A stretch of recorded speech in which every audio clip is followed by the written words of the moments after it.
ಅಮ್ಮ ಯಾವಾಗ್ಲೂ ಒಂದೇ ತರ ಬಿರಿಯಾನಿ ಮಾಡ್ಚಾ, ಈ ಸಲ ಹೊಸಕೋಟೆ ಸ್ಟೈಲ್ ದಮ್ ಬಿರಿಯಾನಿ ಮಾಡ್ಕೊಡ್ಚಾ? ಆಯ್ತು ಬಿಡು, ಮಾಡ್ಕೊಡ್ತೀನಿ.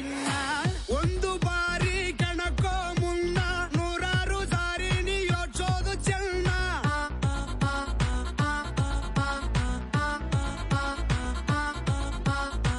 ಪ್ರೀತಿ ಮಾಡಿ ಮೈಯ ಸವರು ಪ್ರಾಣನೆ ನೀಡೋ ಗೆಳೆಯನೇ ಇವನು. ತೋರಿ ನೋಡು ನಿನ್ನ ಪೊಗರು ಸತ್ತೇನೆ ಇರದಂತೆ ಖುದ್ದ ಬಿಡೋನು. ಮಗನೇ ಇವನು ಮಗನೇ ನಿಂತ ಆ ಶಿವನೇ ಇವನ ಮೈಯಲ್ಲಿ ಕುಂತ. ನೋಡೋಕೆ ನೋಪಲು ಸಿಂಪಲ್ಲು ಇವನ ಗುಂಗೆ ಡಪ್ಪ.